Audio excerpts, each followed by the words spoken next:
Whose are those? We both have some. Most of them are his. Oh, so it's you and Pistol? Yeah. We have graphic novels, comic books. Mangoes? Mangas? Are they mangas or mangoes? Manga. That's anime. Comic books for anime.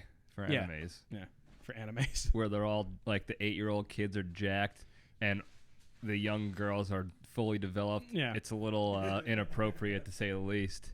It's beginner hentai. Yeah, but... All right, jabronis, we're back. Good to be back here, back at Site Bravo once again. So, like we said earlier, we pre-recorded a bunch of episodes while I'm up here in the area to make sure we had these good recordings for you guys, this good content. So we do it for the people, So thanks to Nick for being here and letting us do this. And then also today we actually do have Pistol on mic behind the scenes. So Pistol, thanks again for letting us be in your humble abode and the studio today. Our pleasure, man. Yeah. So so the last episode, I don't remember when this is airing, but the last episode we talked about the Rockies as a whole. Yeah. We tried to rank them. We got super sidetracked on like deep dive conversations of Rocky, as I expected. So I don't remember if we actually finished ranking them. It doesn't matter. If you're waiting for it, like, keep waiting. The definitive ranking has to wait. Yeah, so we'll get into it some other time. But we did mention we were gonna have a Rocky IV dedicated discussion. So that's what we're gonna do today, and. We actually watched it yesterday. In HD. Of course. Which on VHS is, negligible at best. I do like it on VHS. I like skipping through the previews. Oh, yeah. It was, it was a good... You have to watch it in its original form. Yeah. Laserdisc. Yeah. I don't even think it made it to Laserdisc. Laserdisc was such a small window of success that they never even were like, we're not wasting Rocky on this. Wasn't it supposed to be like if you find Laserdisc and you can somehow hook them up, isn't the quality like really good though? Wasn't it like crazy quality, but it just was too expensive? Yeah, so the quality's good, but the problem with Laserdisc was how much data it took. Like, you wouldn't be able to get most movies on a Laserdisc. It was like multiple discs you needed. Yeah, and like also the Titanic VHS. Also, they were giant. Yeah. Like record size. Also, the porn industry went with DVDs. Ipso facto, the rest of the world followed suit. That was the same thing with VHS and Beta. Yeah, that's right. Wait, was it also the same thing with Blu-ray and HD, or was it the opposite? That was the first time the porn industry backed the wrong horse. They backed HD DVD? They went for HD DVD, and Blu-ray wound up winning out. Aren't they the same thing? Like, it's high definition. But that was actually the video game systems that brought that, because Xbox tried doing HD, but then PS3 was all Bluray, and it was way more inexpensive to buy it was way easier to buy like a PS3 than buy like a dedicated Blu-ray player. Right. So that helped with the sales of PS3 and also move Blu-ray in the forefront, and they killed off HD. There you go. Learn something new every day. A lot of facts. A lot of facts today. Speaking of facts, before we get into the Rocky discussion, let's just step into the cage. Okay, let's run. Okay, today's cage fact is sponsored by Bob Sacamano's certified pre-owned condoms. Are you tired of paying exorbitant prices for a cheap piece of latex that you barely use anyway? Then hop on your laptop and check out Bob's website now. Bob uses only the most sanitary latex decontamination solutions to ensure your condoms are as good as new for you to enjoy for your 29 seconds of pleasure. To check out...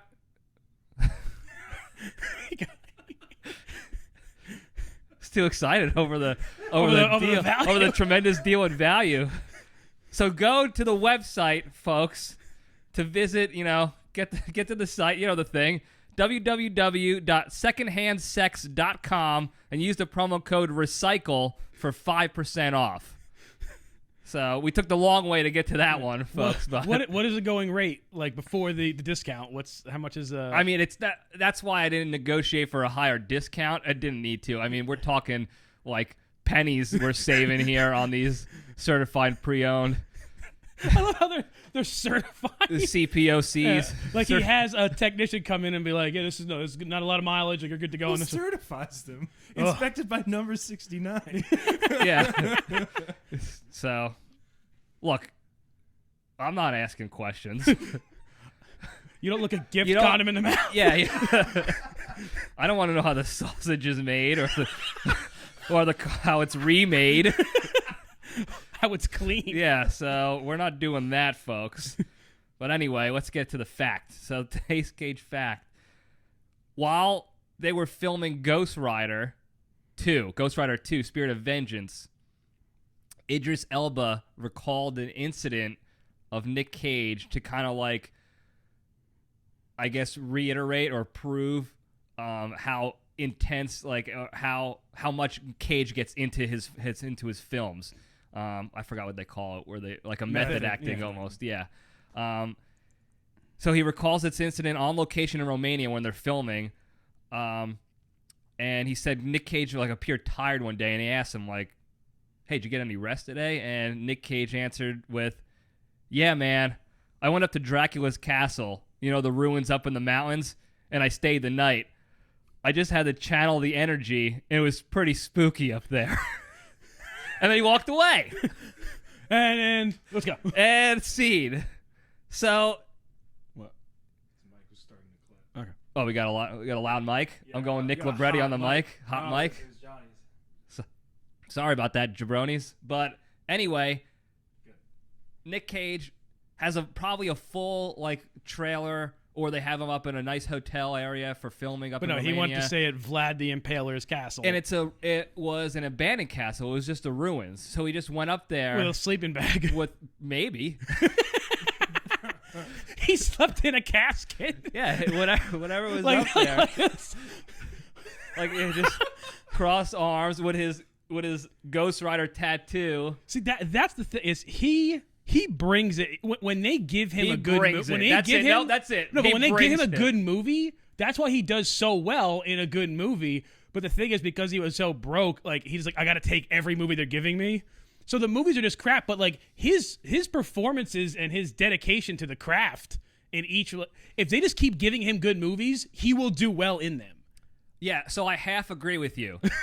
Yes, I think he does great work all the time.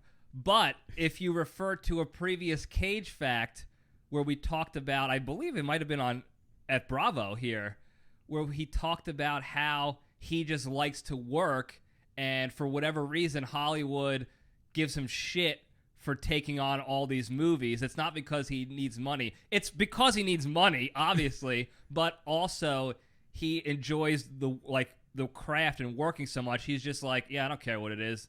Give it to me. See, 10 years So to ago, speak. before he went broke 10 years ago, he probably would have just bought Dracula's castle. Yeah, he might have. It might have been his castle. It's my castle now. Yeah, I don't know why he called it Dracula's Ruins. He probably was just like, I went to my house. Went to my brand new house up there. Yeah, the ruins. How much did it cost? 40 lambs. Yeah. Like some weird. Some weird like barter Yeah. system he used. I had to give him half my soul. Yeah. I had to give him my royalties for Valley Girl. And then he's like, who's him? He's like, you don't want to know. It's real spooky up there. Like, what? He sold his quarter of his soul, not the whole thing. Yeah, just it's in a contract, but it's written in blood, but it's with himself. He's like, who did you buy this from? He's like, don't worry about it. Just him and then him in glasses. Yeah. With a Groucho Marx mustache. This really spooky Spectacles. guy. He's just looking in the mirror like, you want to make a deal? Groucho Cage. This Like that man's- time Bobby Valentine, the old Mets manager, he got kicked out of a game. Oh, and he came back with a Groucho Marx mustache and glasses. And they nose. didn't know for like a couple innings that it was him. I They don't didn't, know. they I mean, didn't as pay soon as attention. the camera cut to him, we're just like, That's Bobby Valentine. yeah, this is working. Is that Dean Cain? Is that Nick Cage buying a house for himself? Anyway, great. that's the Cage fact. That's it. I don't know. You got anything else to add to the Cage No. fact? We That's it. went over some family related Cage facts in our previous episode that he's related to, Italian American royalty from both Godfather and Rocky. And Rocky, Talia Shire. So- So we do have to make a correction. Yes.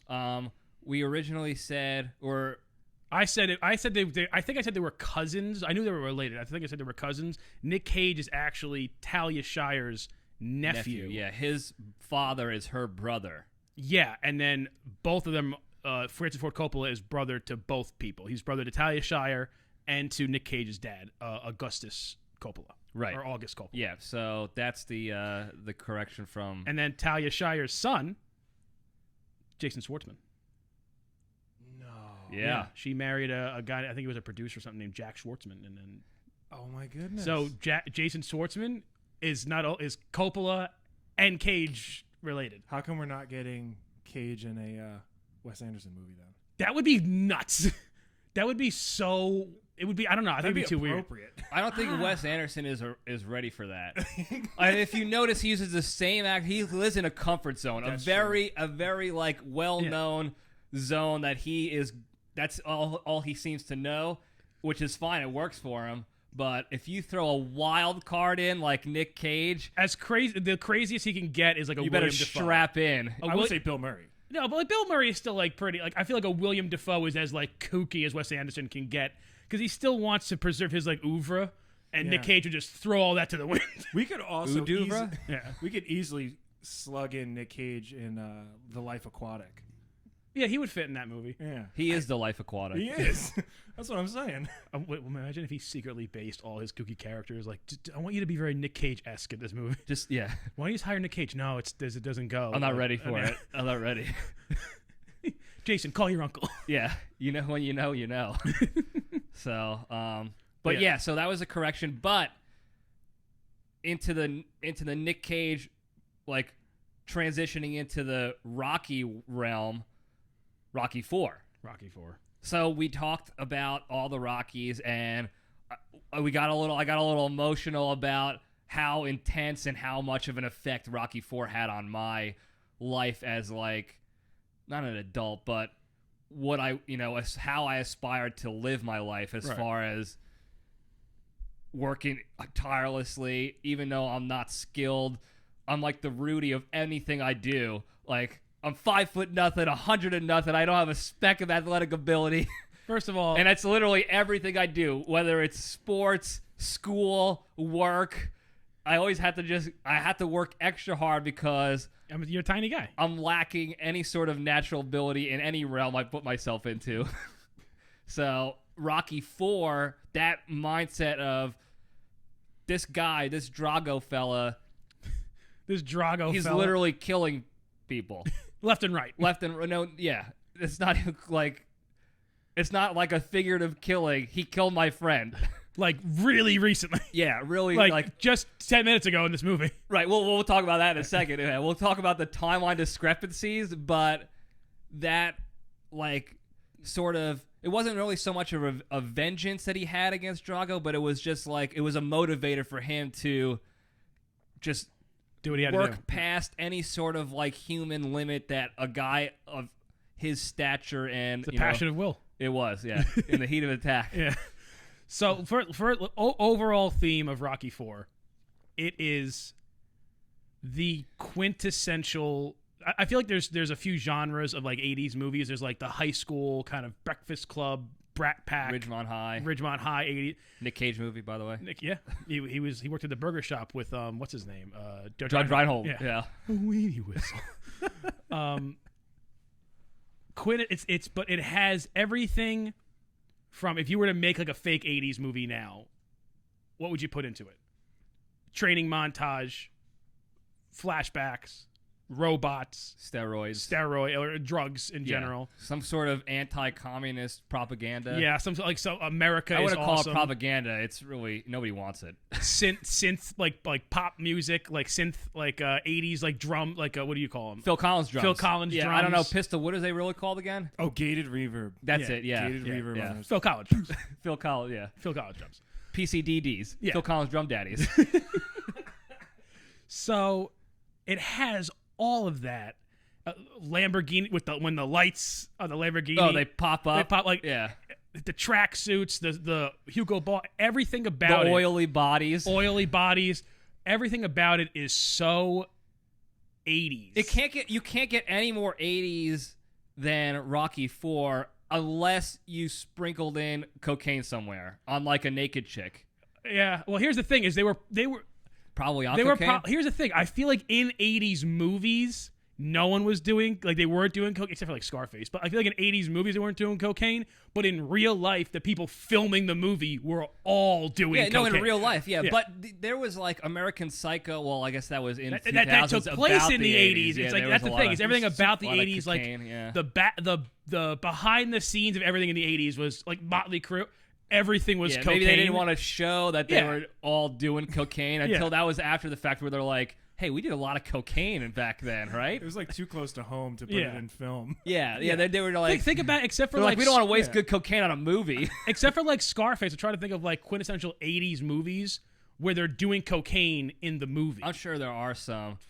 I'm only thinking of ones after the 80s, though. Did Well, I'm they thinking do of, any like- in thinking like Star Wars? Yeah, they did cocaine in Star Did Wars. they do cocaine in Star Wars? First of all, I wouldn't say Star Wars is really Return of the Jedi was what 82, 83. It's I don't not know. that. Again, 80s. I have to go back and But like think of rewatch Back to those, the Future. No cocaine. Doc Brown was on something, buddy. But see, behind the scenes he was. I don't but know. he wasn't doing lines like in front of Marty. I don't know. Did you? How about that scene where he's got the mind reader contraption Well, just on? because he was pretty hopped That's up. just he was just a disgraced nuclear physicist. He was very Kramer-esque. Yeah. But yeah, so if they did cocaine, but I guarantee Heavy, it was heavy. the producers, Dolph Lundgren was probably snorting a few lines. Oh yeah. And everyone was doing steroids. Mickey, he wasn't may rest in peace. twice because he died in the movie. Then he died They in had real the life. flashback. Yeah. Oh, then he died in real life after Grumpier Old Men. Yeah, but anyway, it is representative of everything of the '80s. And before we get into more detail, I think I wrote that down, by the way. Like we were watching it, and I'll post. I took some video like on my shitty computer of our reaction and stuff, and I think you could see me typing like my notes on my phone. I think the first thing I wrote was like '80s exclamation point. Yeah. Like that was it. Tell a little bit about your Cold War theory. Well, we talked about that in the previous Rocky discussion a little bit. There's not much else to say, honestly. The theory, and this might get a little tinfoil hatty, but I don't care, is that Big Ronnie Reagan's had a plan. He was I forgot what they call him. He loved the dramatics. Yeah, what he is was that like a phrase? thespian. What is that Like fucking a phrase? flair for the dramatic? Sorry, Terrence, family show. Yeah, he had a flair for the dramatics. That's it. And he knew that, man, I can really connect these dots right now. I'm going through, I'm going down the rabbit hole. So, okay, so follow me here, fellas. So, Ronald Reagan knew that he needed to find an effective way to turn the tides on the Cold War, because you had the Soviets coming in hot with nukes and Afghanistan fighting the Mujahideen at the time, which is really another name for Al Qaeda now, which is another name for ISIS now. That's a different episode altogether. We could. I don't want to be in that one. I don't want to be on that episode. That's a different rabbit hole, more like a trench or a terrorist tunnel. But so he knew, like, him just directly making speeches and calling out the Soviets at the time was not doing it. So he had to find a way to make the Soviets almost like be okay with changing and understanding that it's over, they're losing. And he knew, especially with the success of Rockies 1, 2, and 3, he knew, like, this is huge overseas numbers. Huge big overseas. time. Big time. Yeah, big numbers. Rocky pulled big overseas. So he was like, all right, I'm gonna do a little like what do they call it? Like spy shit, where you go and you should know. influence. If anyone here should know the term for spy shit. I'm not a spy. But you know, me and him, we're Well, gonna. he did spy. Yeah, you guys know he did spy shit. Like he was influencing Rocky. He was like, "Hey, Rock, I think maybe you should write the script this way." And wait. So I just want to. Are you saying that real life Ronald Reagan worked with Sylvester Stallone on the movie? Are you saying in the world of Rocky IV, that President Reagan went to Rocky the character to pull this off? Which one are you saying? That I'm saying I'm not done yet. I'm saying both. Okay. I'm saying there's one of 2.5 theories I have. So the first theory is that real Reagan goes to Sly and was like, "Hey, adjust fires on the next storyline. I know you got a revenge thing coming up. Maybe make it Russian. And Sly is like, all right. Yeah. Theory number 2 is Reagan in the Rocky universe, the RUD, Rocky Universe Daddy, goes up to Rock and is like, look, Rock, sorry about your friend. I know he just died an hour ago, but we need this. We need this W. I need you to pump hardcore pro-American, everything. When you win, just memorize this. Yeah. And he goes, and then, I have faith that you're going to win. Go, do what you got to do to train and work out. And then here's some talking points in case you want to, take heed of my my influence, my recommendation to you. And Rocky's like, all right. So yeah, sure, absolutely. He does, he at the end, spoiler alert, he wins, he beats Drago, and then he has this speech, which I kind of like.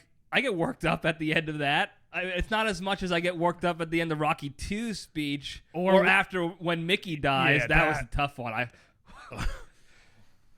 Anyway, we're okay. But he has these talking points, and the talking points have very little to do with the boxing match itself. No. I mean, you can loosely tie them to the actual fight of how, there was guys killing each other, but also there was guys killing each other in real life. When he said that there was 2 guys killing each other, but I guess that's better than 20 million. I'm like, okay. Ronald, yeah, but that's such a Ronald Reagan. Go look at previous Ronald Reagan speeches and State of the Union addresses, and that's a very Reagan-esque. We don't need to beat him on the battlefield. We're going to beat him in the ring and in the hearts and minds. Hearts and minds, that's right. So now Theory 2.5 kind of fits Theory 1 of real Reagan, real Sly, and this is you can draw the same parallel to I don't know if you and I talked about it or I talked about in a previous episode about Tom DeLonge, the Blink-182 lead singer, how he was on Rogan kind of sounding like he was going off the deep end about how the government came to me and they brought me to the Pentagon and they said we need a celebrity to slowly release alien information out to the world so that they can be okay with it, so they would receive it better. Who should we get? Where are you? So they pick I'm him, so sorry. which I wish Joe Rogan would have been like. He might have asked, I forgot, but I wish he would have been like, "Why the fuck did he ask you?" There were so many bigger names out there that people would have listened why to. don't you come to Joe Rogan? Loves aliens. Come to me. I'm your guy. So maybe they did. And he was like, "I'm not ready. Yeah, I don't believe this. I don't believe it. Yeah, I can't be bought." Except by Spotify. And Spotify's like, I don't think so. I think you can. Yeah, I think you can. Everyone's got a price. So I think Reagan was one of the first. They've probably been doing these influence ops. Yeah. With celebrities. With these celebrities these for decades. Yeah. IODs, influence ops daddies. So I think what happened, it could have been, was that he did that, and then the government saw it worked with Reagan ending the Cold War. Let's pick Tom DeLonge to do it, and then we can finally introduce the world to aliens. So let's go from Sylvester Stallone in the 80s. Let's never talk about this again and move on. Let's go from Sylvester Stallone in the 80s. There's a whole spec ops group in the government that's we find celebrities and we get them on our side to do subliminal. So they went from Sylvester Stallone in the 80s, which is a huge name here, to Tom DeLonge, who 45% of this country has no idea who he is. Yeah, well, they were pretty popular, and he was at the time when they were popular, he was pretty American per se, I guess. Tattoos, singing and not giving a shit, not listening to his parents, all that crap. And the younger generations that were the ones that they were probably marketing to would receive that better. But still, aliens, they're in your backyard. UFOs. There's a fighter that also is a good example of this recently with Derek Lewis. When the post-fight interview. Oh, when he beat the Russian guy, and he's like, I had a. Did you see that? No, I don't think so. When he beat, I want to say it was Alexei Olenek, one of the Russian fighters. Maybe it was Alexei Olenek, I think. And Joe Rogan's interviewing after him. He's like, well, what was going through your mind with that late knockout? You were struggling, but then you won at the end. He's like, oh, I called up Trump and I told him how to beat this Russian guy because Putin's talking out his ass and shit, so I had to put this guy in his place. I did not know that. Yeah. And now Supports your theory theory. 1 and 2.5 are very strong. Very strong. All right. You thought I was crazy? You're crazy. Let's go back to the Office clip. I'm not crazy. She's crazy. Imagine Donald Trump just like, listen, I need you to beat this guy. I need you to beat him so hard. hugely. And then just America at the end. Where's George? Where's this guy, George? I wouldn't want to fight him. Would you want to fight? There was this kid. This kid, he was a subliminal kid. He was the best kid. But then he had to fight George. I don't think it was. He sounds like he's right out of Seinfeld, Donald Trump. He sounds like a character out of Seinfeld. It is. Just like Bob Sacamano, he left the Seinfeld cast to go sell certified pre-owned condoms. Wait, was Bob Sacamano in Seinfeld? That was the name that Kramer always, who was his friend. Oh, my friend Bob Sacamano. But you never met him. He was never a real character. Okay. It was just everything every scheme that Kramer had was, oh, Bob Sacamano told me, or he got me tickets to this and this. It was always BSD, Bob Sacamano Daddy.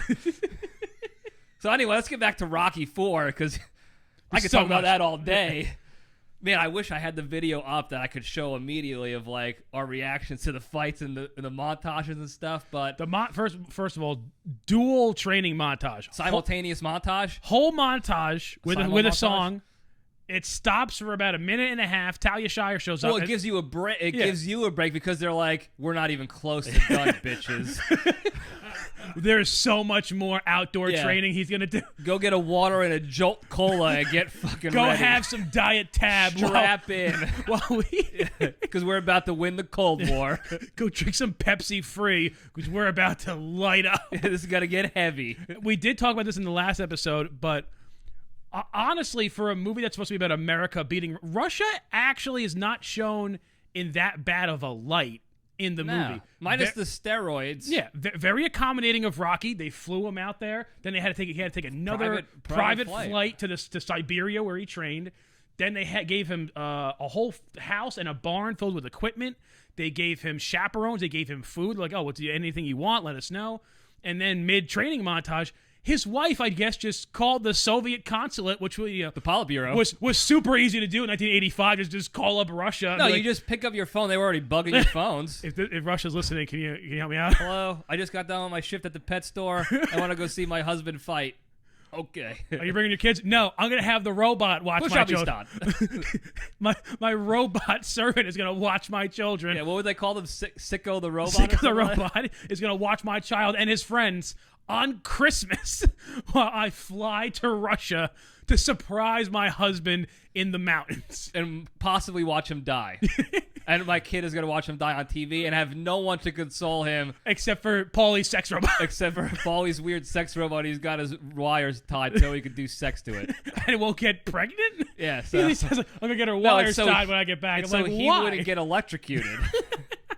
It was the first fleshlight. But so they fly her out there, and he comes back from typical mountain run in a quick mountain in run. a heavy winter leather jacket with like the fur. Yeah, Like it the was like fur the fur lining. collar. It was like, I think it was similar to Bane's in Dark Knight Rises. It was very similar. Color. similar. It was a different, like he had like more of the canvas cut. Yeah. But it was like he was paying homage or homage or whatever To Future? however you smart people pronounce that word to Rock. He was paying homage to Rocky by wearing that in Bane Rises, Dark Knight Rises. Bane Rises. Yeah.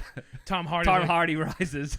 If you notice, a very slight homage to Rocky IV. Yeah. With his outfit choice and That's the fact that you can't understand what he's saying. That's a very deep It's a deep cut. Yeah, the deep cut deep cut. reference there. So he's wearing super heavy leather like winter coat, yoga pants, 80s yoga pants 80s because yoga pants. it still has like pockets and the fly like jeans, but it's not jeggings. It's jeggings before jeggings. Yeah.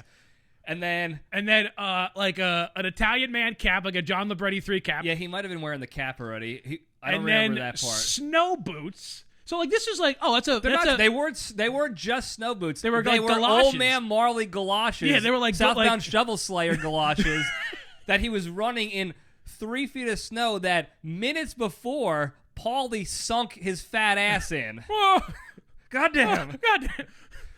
Hope That's I a got quote my- from the movie, folks. Go watch the movie. Can't recommend it enough. MGM. Yeah. But this was his. Listen. It's not a ridiculous outfit if you're shoveling or if you have some outside snow work to do. Or if you're getting a photo shoot done. Yeah, like for like some winter magazine. Yeah. Like Snowtime Junction or whatever. Yeah. Winter Wonderland. But That's a good one. If you're training, first of all, you're running up mountains. There's no support Not in hills. those things. They're not hills, by the way. They're mountains that any other vertical person, limit style mountains. In any other real person needs like the ropes and the belay and all the that thing. shit. What's the hook? The Yukon Cornelius Yeah. Rudolph hook where Yeah. he's looking for gold and he's climbing up the mountain. Mosh. Gold. Rudolph, go check it out. Good flick. Should be coming out around on CBS around December Any day now. 17th. Yeah. He's training in this. He's Full running up mountains, and I love how they do like the dichotomy between Drago is doing the exact same workouts but like with technology. So when he's running up mountains, they have him on this ridiculous treadmill, like all strapped in, and they keep rising it up. So he's running at like a So he too 65-degree angle, but then he makes that weird noise that like where he's finishing up doing sex with somebody. using one of those. He was using Bob Sacamado's certified pre-owns, and pure delight. But everything Rocky was doing, like the natural way, like he was sawing a tree, or he was doing regular spar. He was doing it with like machines. Yeah, well, that was part of the subliminal messaging of Rocky was old school. Like he was doing it the old-fashioned American way. And this guy he needed all the tech and the steroids to make it work. What he clean jerks? What was that? Like 345 pounds? It was like it was like close to 400. I mean, it would have been over 400 pounds. It was at least I forgot the math on the plate. It was at least it was 6 45-pound plates, and then like I want to say 25 on each side, so another 50. So it was probably like 400 pounds. Yeah, it was close. I wonder if that was. 400. I think that Dolph Lundgren could have actually lifted that. So I wonder think if that both was real. could have. Yeah, I wonder if that was real. If that was like actual weights that he did. Yeah, it probably was. Because he was. They were both animals. Monster. Yeah, that was the one thing though. Well, not the one thing, but that was a thing in the Rocky movies, especially this one, was like these guys were not Photoshop shredded, or they didn't put spray tan on them to make abs come out. No, they just did steroids to get real steroids, get real shredded. Yeah, their technology was not Photoshop or Instagram filters. It was like, here, take this needle and work out every day.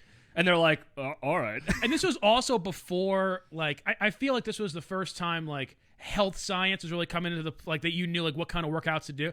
But, like, there was no, like, they didn't know how to diet like people do today. Like, oh, if you want to get, if I stuck to a very strict diet, I could get abs now in, like, a few months if I really, but, like, because you know the specific things you need to do. Back then, it was just, like, a bunch of nonsense. Like, you just got to work out really hard all the time. There wasn't like, no, you do this workout, only eat protein, eat in cycles. It was a little bit more into it. Fast yourself, 16-hour fast.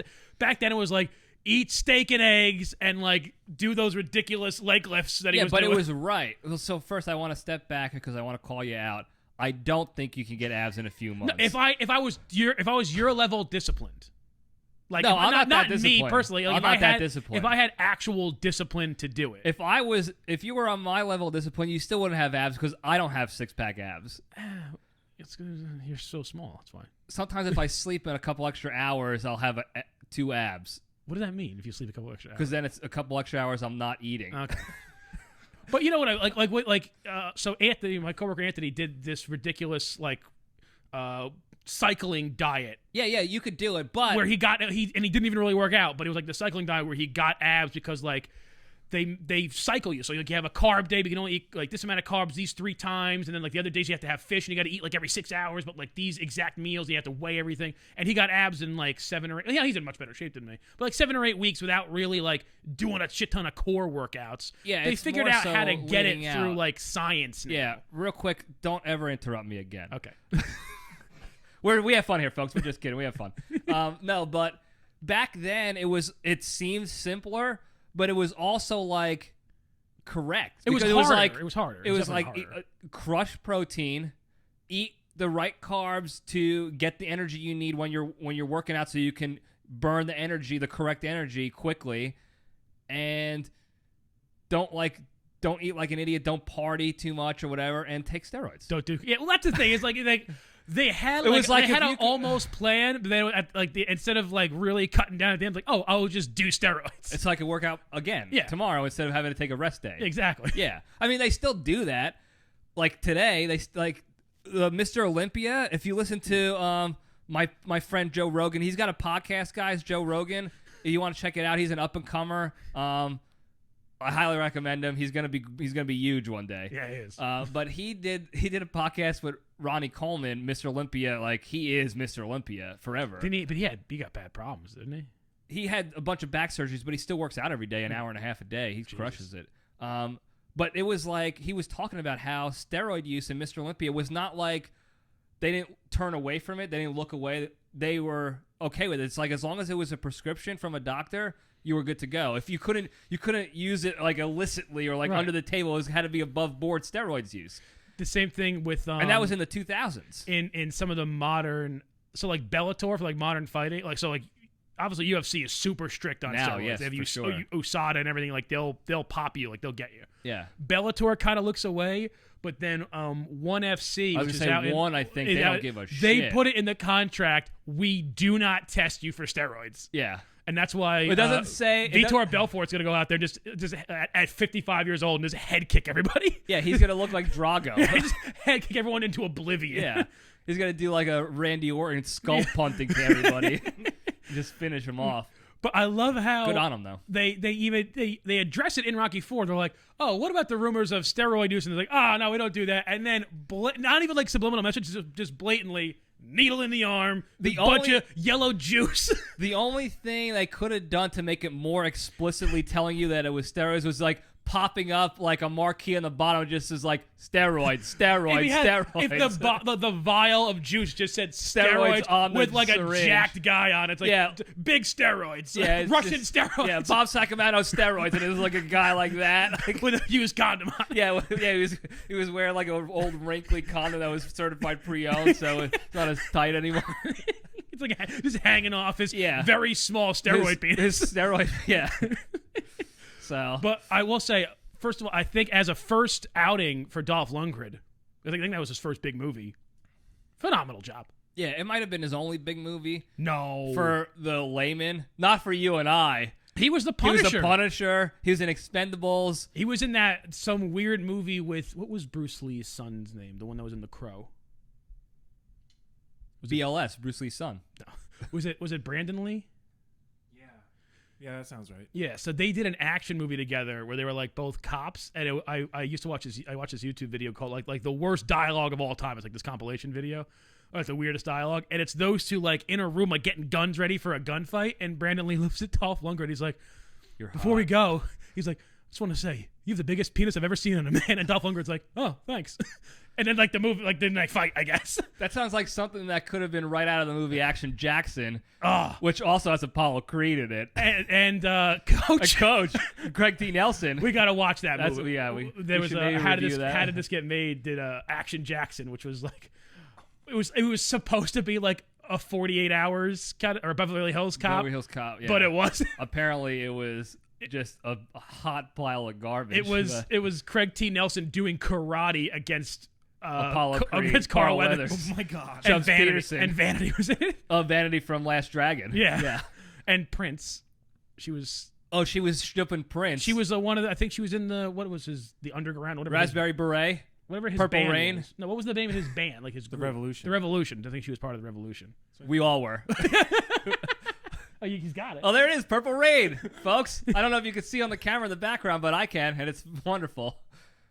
You You got it? There you go. It's up there. It's up there, folks. If you can't see it, too bad. I don't You even know meant to where cause you when it's what the hell are we so- talking about here. We were going to Dolph Lundgren. Oh, steroids, yeah. And Dolph Lundgren, and he was, first of all, he's a genius. Dolph Yeah, Lundgren. he was a real successful, smart guy. And then they're like, "Do you want to be? You're also huge. Do you want to? Yeah, look at you. Like, do you want to be in a movie about fighting?" He's like, "All right." So to get into some like Rocky IV facts, and we talked about this. I think we might talk about it last time, but we definitely talked about it last night. Is during the choreography, obviously, punch sounds aside, Sylvester Stallone wanted a realistic depiction of a fight, which Okay. He nailed. Okay. Got it. So when they were doing the choreography and like the fighting, like they were filming it, he told Dolph, he's like they were supposed to do like a body shot. He's like, hit me in the chest, like literally hit me as hard as you can. And Dolph's like, okay. And he does, and he like broke his like chest plate and 1,850 pounds. and his heart like pushed against it, and his heart enlarged like 3 times its normal size. He had to go, and he's in Like the the hospital. Grinch. Yeah. Yeah, he just became more loving and gave did. everyone presents. And then, but also almost died. But yeah, we also had like, a subliminal hematoma. Yeah. From CSI. Everyone died of a subliminal Everyone dies of hematoma. Yeah. But he had to go to the hospital for like 6 days because Dolph Lundgren just punched him in the chest and he like broke him. Well, here's the thing.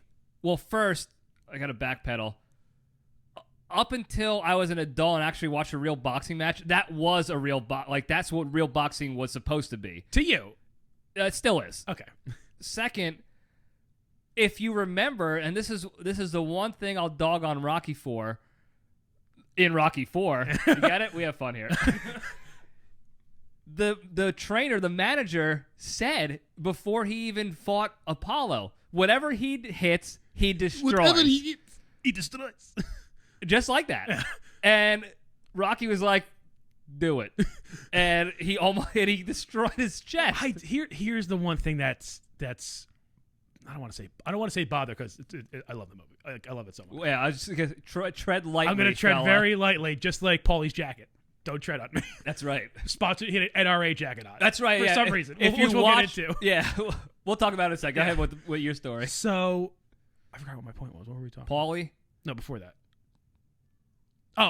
So I don't the know. whole like I get Rocky's revenge thing, but the whole reason they want to like the reason they say out loud why they want to fight To end the Cold War. I know that, but I thought we there's- talked about this earlier with but no, the theories. but they're so willing to die. Like, Apollo says after the first round of the fight, he's so willing to die on that hill for an exhibition fight that means nothing. He's like, don't stop this fight. He's like, dude, you're dying. This is not like, there's no moment here. There's no like inspirational thing. It's an exhibition fight in Las Vegas, and this guy is literally gonna kill you. He's like, no, I gotta. There's no. And then after he dies, and then Rocky's talking to his wife. This epic staircase scene. That's right. And then he's like, I might not be able to beat him. What did he say? He's like, but I'm willing to die. And in order for him to beat me, he has to be willing to die too. And I don't think he's ready for that. He took a couple extra steps on that one, Yeah. which you have to listen to what was going on in his brain. It was obviously, you could tell he had some onset brain damage or like CTE already setting in, but he had like 4 different steps to get to. He has to be willing to die. What I don't think he's willing to, he's not ready for. But I'm like, he just killed Apollo Creed in a round and a half. Like he killed him. He killed him. So like, I think he's willing to like fight you. He's willing to fight, but he wasn't willing to die. But like he was, because he fought him the whole time. Like he didn't. But that's why he lost, because the whole time he was just like, this puny little guy. I killed his friend who I killed his friend 15 minutes ago. So easily. Yeah. I'm just gonna mop the floor with this fucking Guido. But there's the fun, like I get it in certain Rocky movies, but like for this one, like everyone is so willing. I guess you got to be a professional boxer anyway, but they're like, no, I'm willing to die in this fight, like hard. For seemingly there was nothing for them. Yeah, like there was no like. There was nothing at stake. For my family gets money, like they're destitute, or like if I win this, my have a wife terminal gets her illness. treatment. Yeah. It was just like, no, he killed my friend in a fight, like an exhibition. but like a sanction. It wasn't like a back alley fight. Like, oh, I gotta go fight this guy with blades. Right. It's like he beat him in a legal boxing match and killed him. Should have used I'm blades. willing, but here's the thing though. I wonder if Rocky had died, huge insurance settlement. His wife takes over all the books and maybe negates the power of attorney issue. Well, here's the thing. No, so, oh yeah, that's right. No, because he gave up power of attorney to Paulie, or maybe she did when she came over to Russia. I don't know. They gave it up for his fight. So if he died, the power of attorney was already given up.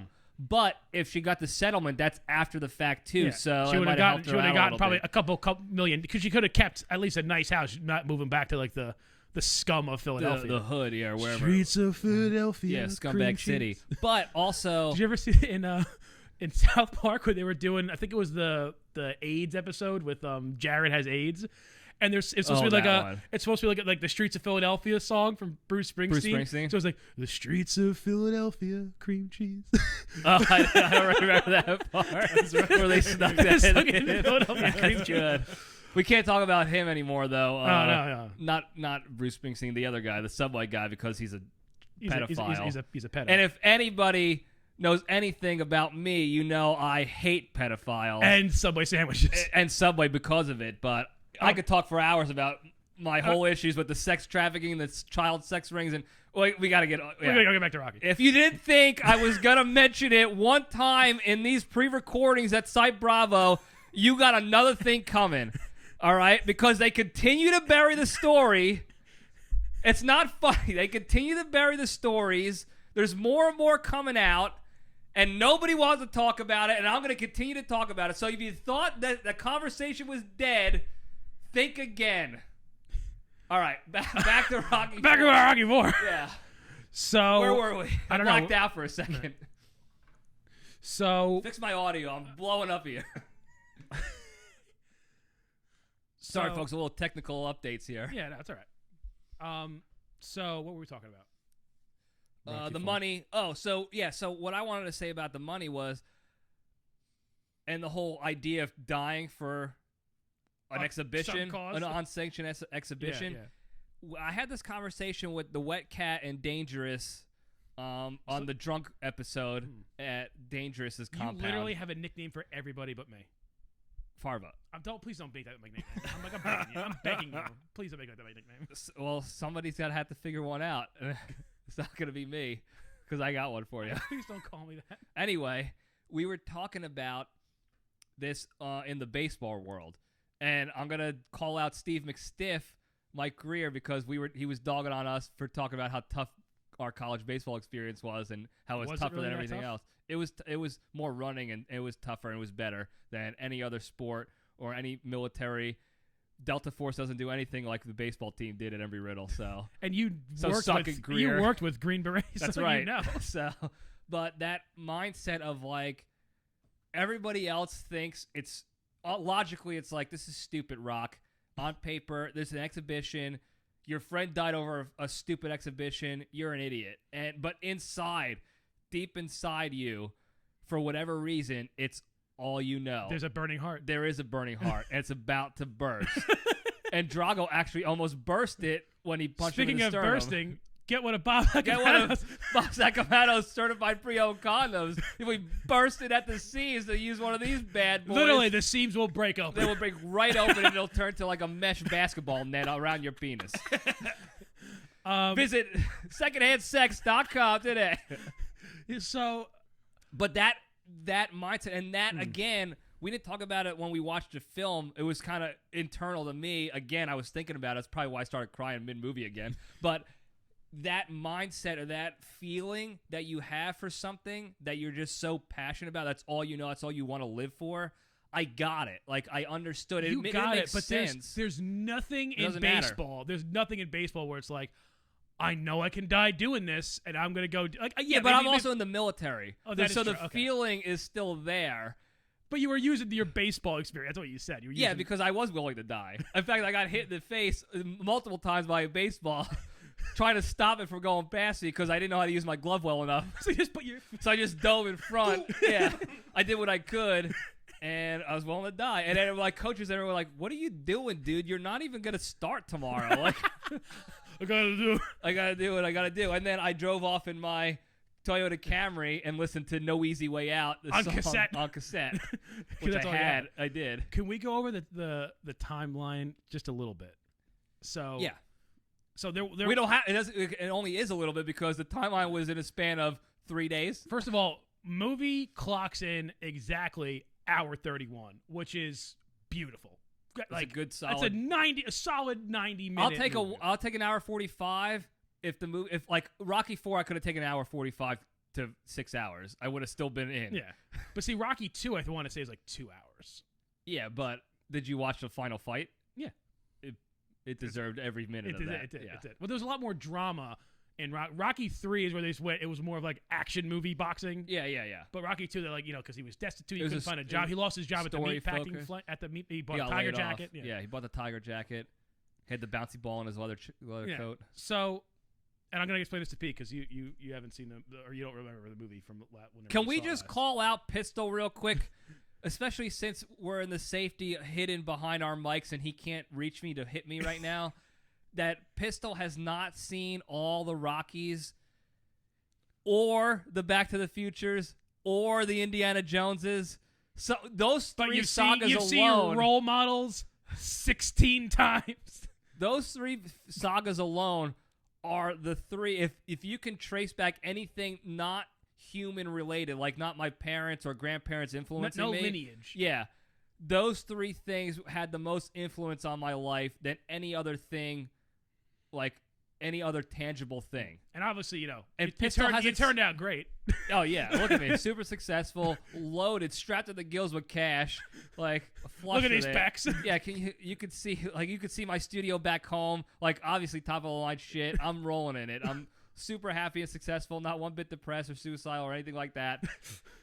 No Meanwhile, war pain. Pistol here hasn't seen any of it. And look at him. But that's it. That's all I'm gonna do. That's all I'm gonna say. I'm gonna let you have your piece. I can't dog you anymore because of all this. So thank you. Pistol provides. The pistol provides. So I've seen true inventory here. I'm sure you've seen them, but I've not seen Temple of Doom. These are only once though. Yeah. So, yeah, I think I know what we're doing today. yeah, probably. Just one out of the three sagas. We'll pick one film to watch today, right. just so I want to ease you into it. And then Back to the Future, I've only seen the first one. I'll give him the first one, because you have to see that one. Yeah. Yeah. 2, you need to see it. 3, you definitely need to see. All of them. You need to see all of them. Yeah, but Plus all the Indiana Joneses. Plus all the Rockies. You need to watch see the them. first 3 Indiana Jones I saw. Watch the first 3 Indiana Jones. I missed the second one. What was the second one? Second one was Temple Temple of of Doom. Doom. Wait, oh, no, then I saw that second one Why don't you go chronologically or back- second one? Listen, why don't you go back to last week's episode and listen to us discuss, not last week's, maybe 2 weeks 2 ago. weeks ago. I don't know when the hell we recorded them. Go back to the last Indiana Continuity. Jones episode and listen. And then you'll get the arc, like the timeline history of when the films are recorded and also when they happen in time, in history, in So annals. in terms of chronological order, it goes Temple of Doom, Raiders. Go watch the episode. No. Look, I love you, Pistol. But No, go we're watch not the gonna spend episode. time here Yeah, to yeah. recap. This is a Rocky So IV yeah, discussion. which Rocky IV. Rockies have you seen that you remember clearly? Rocky 1 and Just Rocky. No, the third one. What happened in the third one? And not from what we saw this morning. What happens in the third one? I saw a long time ago. I don't really remember. Name okay. it. No, one no. famous wrestler trying in that movie. No, he's not. No, here's why I'm not gonna. Literally once. Name like one 15 famous years wrestler ago. in that movie. No. So this is why I'm not gonna go Hulk hard on the Hogan. paint Hulk on Hogan, him. folks. It was Hulk. It was Hulk Hogan. It was pre-Hollywood Hogan. Yeah. But because you said I watched it one time years ago when I was a kid. Years ago. You're not sitting here pretending like, oh, I'm a diehard Rocky guy, No. and then we ask you a question, you're like, I don't know. Right? Yeah. No. Like So I get 15 it. years ago, That's I fine. think. Hey, woman. That's from Rocky 3. You would have known that if you watched a movie. Go watch this. Go watch a movie. Go folks. watch the movie, folks. So. Motion Picture Association movie number 27951. Yeah, but I don't know what we were talking about. Rocky 4. We'll have to rewind. Oh no, the timeline. Oh, the So, timeline. Yeah, that's right.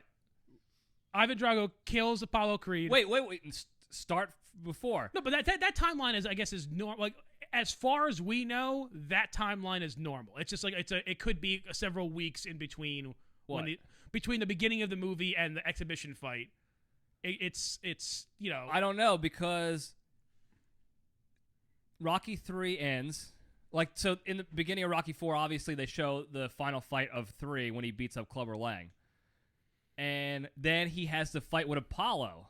that's the fun fight. The that they sparring match. And then he gets home from that sparring match with the black guy because he tells his kid where the kid goes, hey, what happened? He's like, I got into hung out with fought with a friend. He goes, who won? And he's like, who did that to your eye? He goes, same friend. Oh.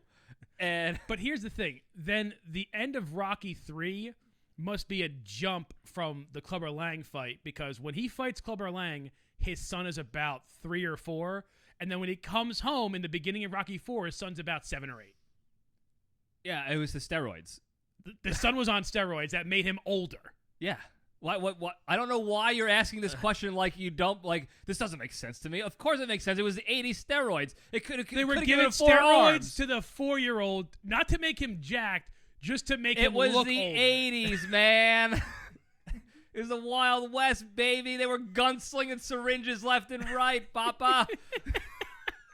Let's go. Cocaine and steroids. So anyway, let's assume there was a gap, because obviously you can't come off a Clubber Lang fight, take a shower, and go right into a sparring match with Apollo Creed. I want to say that has to be at least that's 2 probably years where later. I don't know how long, but that was probably where the gap was. It was at the end of 3 is where the timeline fast forwarded a little bit, or I guess I should go fast forwarded for the idiots watching on film. There you go. So then Ivan Drago arrives in the country. Apollo Creed sees him on TV doing the most American thing. He's in his pool with 4 golden retrievers, throwing them tennis balls. Yeah, and jacked, but he was shredded. And of course, that's an easy way to get his body glistening without having to waste all the KY serum on him. Just throw him in this beautiful pool. Just throw him in the pool, and all of a sudden he's glistening. His mustache has like the glowing like sparkles. The soul glow. Just let your soul glow. Nobody gets that. That's from Coming to America. Coming to America. Great film. Great film. Go check it out. McDowell's. That's right. But everything about him is glistening. And then you could see he shifts from happy-go-lucky Apollo living a high on the hog to he sees this commie bastard on television talking a big game. Well, he wasn't talking, but his team was. And then you could see his face just shift, and the glowing starts to like tremble a little bit. I love how it was so like 80s luxury. Like he had a television outside. But it was like, it wasn't even like a setup like when you have a deck and you put a TV outside. It was like a television just like on a chair, on a rolling tray, tray with like, I guess, the longest extension cord, because there was nothing that the behind 80s had to offer. It wrapped, I guess, around the pool to go back to the house, because it was on the opposite side of the pool, and just like a television with like a knob. And it was like, a CRT. I want to watch not ESPN, because there was no ESPN yet. Right. I just want to watch the news. I want to watch USA Network Sports while I'm throwing these balls to my 6 Chesapeake Bay Retrievers. America. Everything about him was so America. He was the American dream. So he watches this guy come in, gets angry, goes for a surprise breakfast at the Stallone household, or he calls the first. Balboa household. He calls first. I'm getting dizzy. Yeah, he calls, and that's when you catch a glimpse of Rocky. Like, once again, like, we got to talk about the outfits. We should have talked about that last time too, but Rocky's wardrobe is unrivaled, Pistol. Like, all the finest fits Tell that him what you he's could wearing possibly in this imagine. So in this scene where he calls Rocky, he says, "I got to talk to you." First of all, answers the phone on the robot. Yeah, he's in the middle of oiling up. What do they call it? Shining his Lamborghini, his black Lamborghini. Right, like he doesn't even have Biff Tannen oiling it up for him, putting the coat of wax Putting the second on. coat on now. Yeah. Now, Biff, don't con me. That's Back to the Future 1. For those of you who haven't go seen watch it, Great go film. watch film. Great picture. Pistol, go watch it. So he's out there waxing his Lambo. He's wearing an Adidas. It's like a sweatsuit, tracksuit type of thing. It's not like the standard velour tracksuit, but it's not just a sweatsuit. It's got shorter sleeves. Like it's made for... Also because the steroids made his arms bigger, so the sleeves didn't fit on him. So it's jet black. The shoulder boards, like the football shoulder pad section, are the Italian flag colors, red, white, and green on each side. And they come all the way down to the chest, right down to the middle. They form a V through the sternum, over his pec hills, his mountainous pecs, to the Adidas symbol. Oh, in red. Red. And then he has the gold boxing glove chain like necklace draped out. He looks awesome. It's that's it.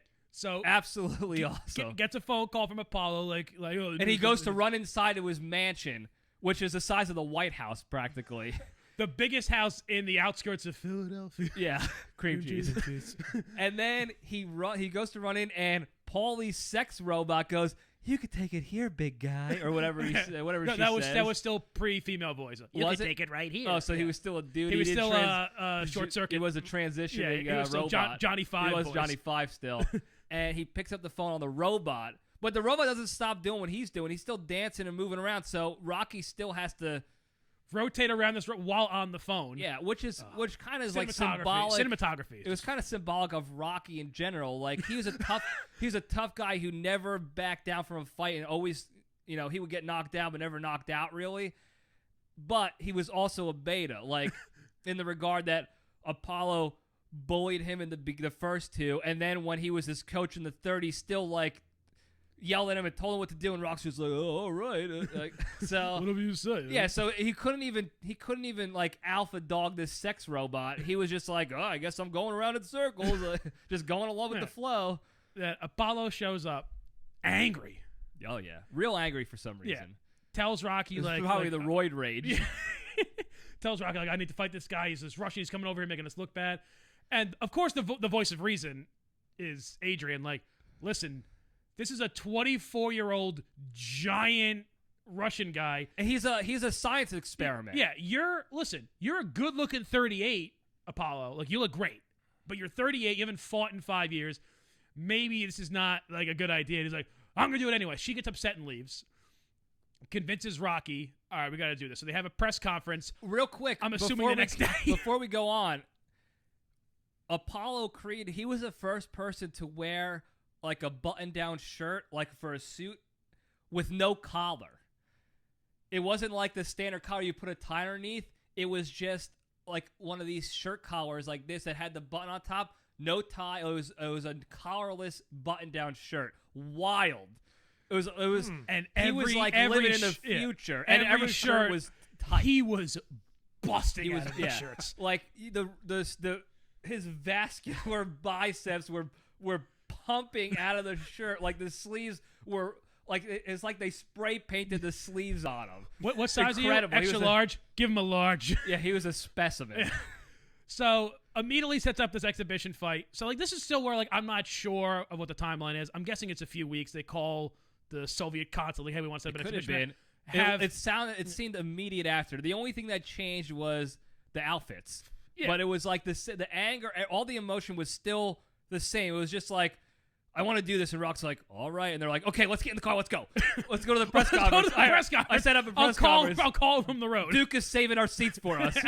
Go to the press conference. Starts out kind of fun. I keep shaking the table again. We got the hurricane going. He's throwing out like some fun jabs to Ivan. Like, I'm not mad. We're gonna have a good time. We have fun here. And then he's like, oh no, he's gonna beat you. And he's like, oh what? What'd you say? And then he got mad again. Yeah, he immediately flipped the switch. Pushes I think he had the CTE too, or the roid rage kicked in, and immediately from that scene at the press conference, they're in the green room getting ready for the fight.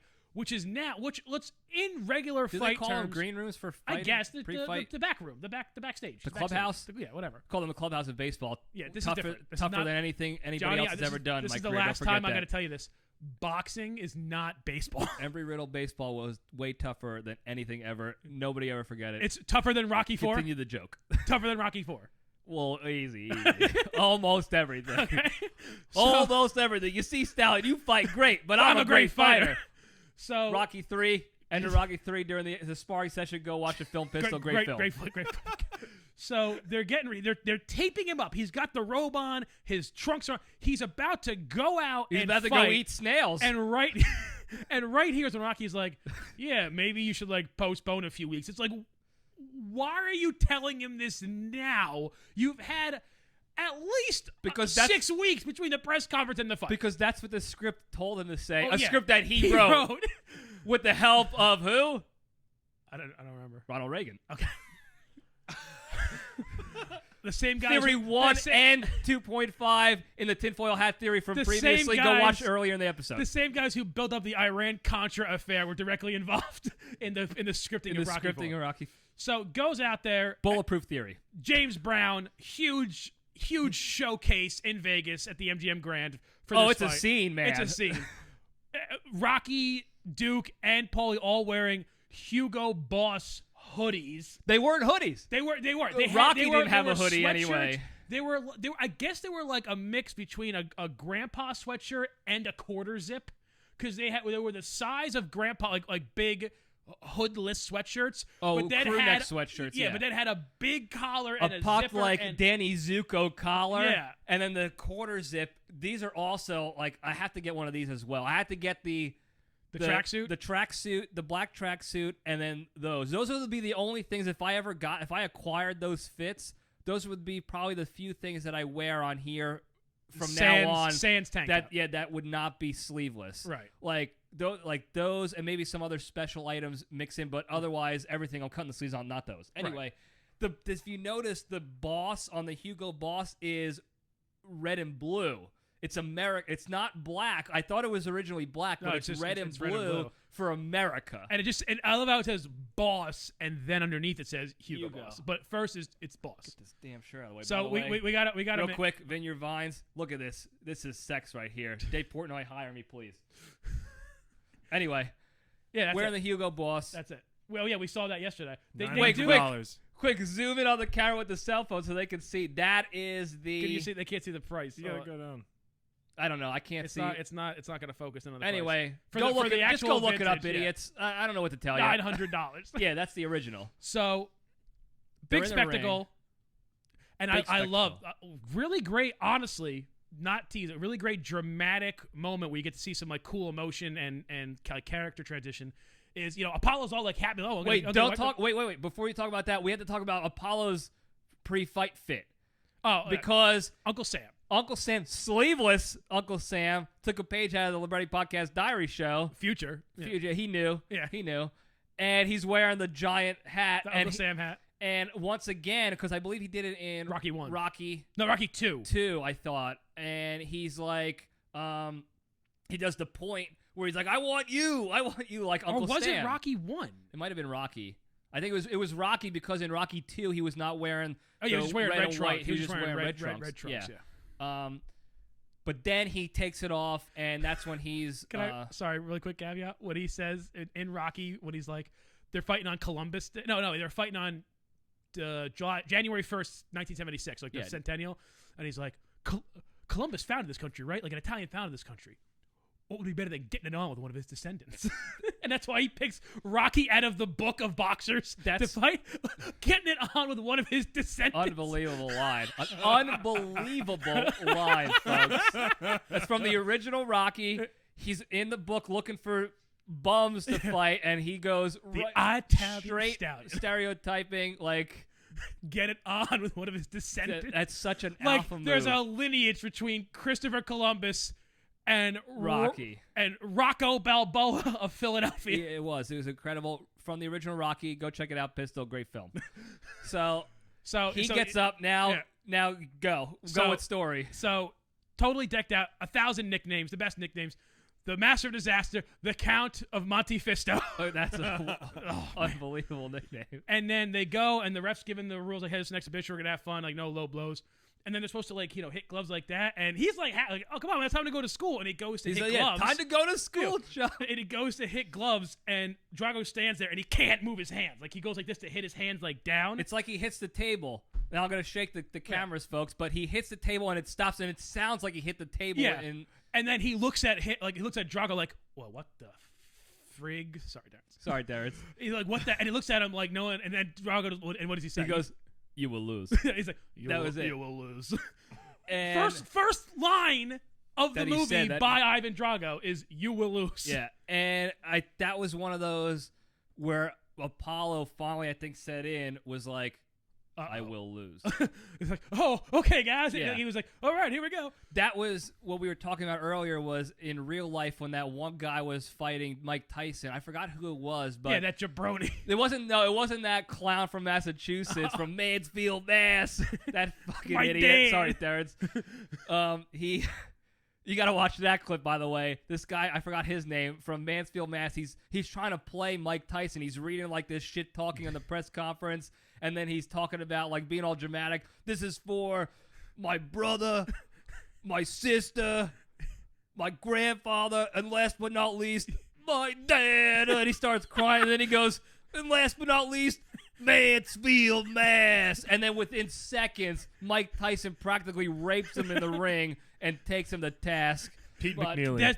Pete McNeely. Yeah, That's it, Pete McNeely. Yeah. Because that was Tyson's first post-prison fight, and Right. he got all prison jacked, where it's just like you're just lifting heavy things and like trying to not to. Yeah, and not to get Not to have sex. raped. Yeah. Yeah, not to drop the soap. But that scene with Apollo Creed was similar to the real life scene one of the boxers had, where they're getting ready to shake hands, and he's staring down Tyson, and he said Tyson was looking right through him, like, and his eyes said, "I'm gonna fucking kill you. Sorry, Terrence, but I'm not sorry." Because that's how intense it was. And the guy started laughing like, like, I'm not afraid of you. But the guy said afterwards, he goes, I was laughing because I knew this guy was going to kill me. So that's what Apollo, I feel, was feeling like. We'll never know for sure because he died. But fight starts. He does it okay. First of all, Apollo Creed's a big dude, heavyweight champion, only lost one fight. He lost to Rocky once. Yeah. So he's like, 32-1. Good record. Good record. He's a great fighter, even in his older age, but big guy. You fight great. Yeah, but I'm a great fighter. Rocky 3. Go watch Great film. So he's hitting him in the beginning. He's getting out some good shots, but like it's not even phasing Ivan Drago. No, it's like he's hitting a bag where the bag is just like moving, but the bag doesn't get hurt. It's a bag. And then Drago comes in, boom, just wet bag. He has the arm cocked like the whole time, and he kind of looks like uncoordinated, like he doesn't know what he's doing, and then he just unleashes. It's like it was like a bear trap where somebody stepped on the button, and it just releases this absolute bomb, like bang, and you hear it like we said it last night, like two raw ribeyes getting slapped together, and I was like, oh my God, he's gonna kill Apollo Creed. And he did.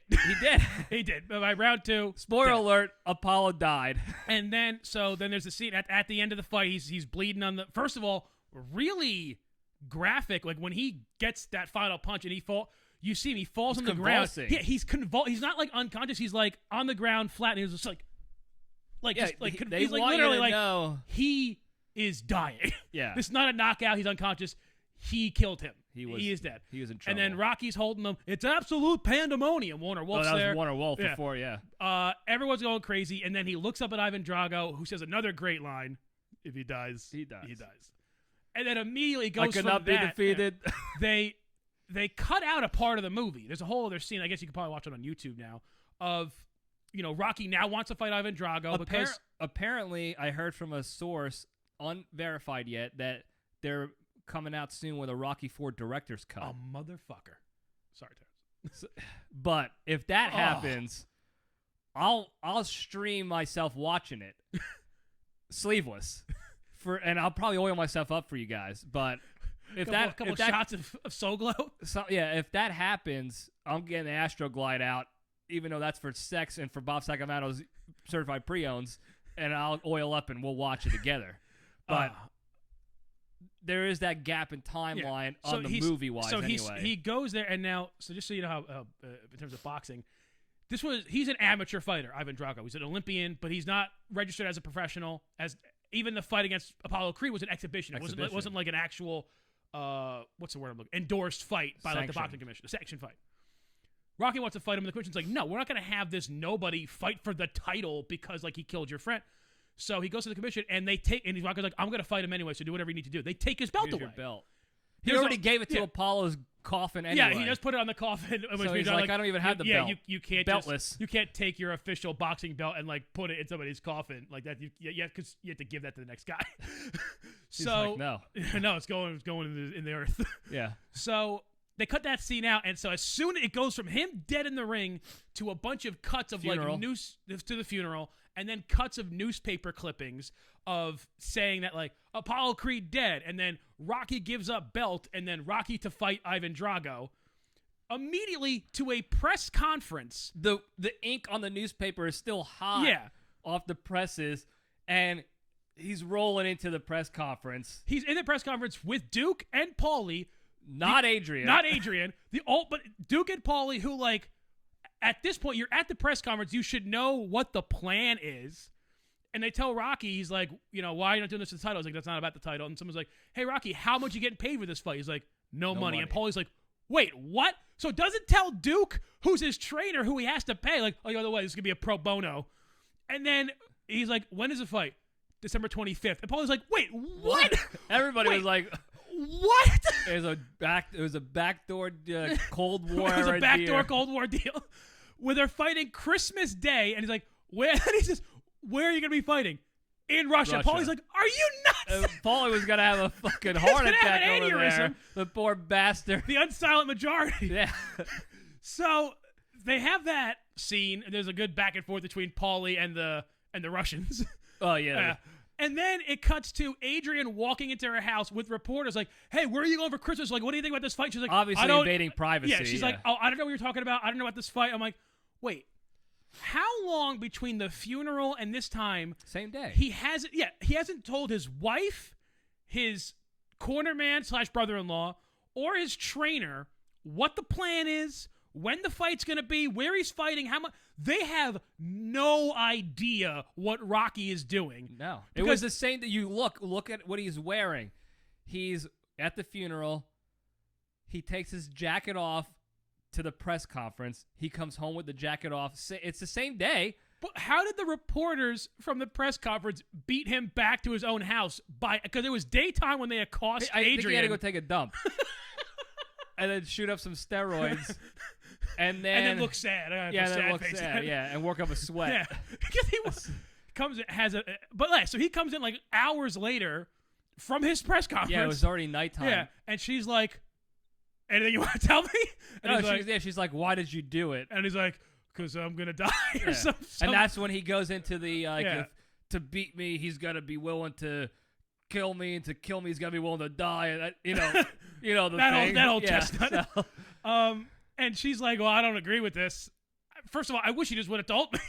And he's like, well, I got to do it. I got to do what I got to do. And then... And I get that. Cut to...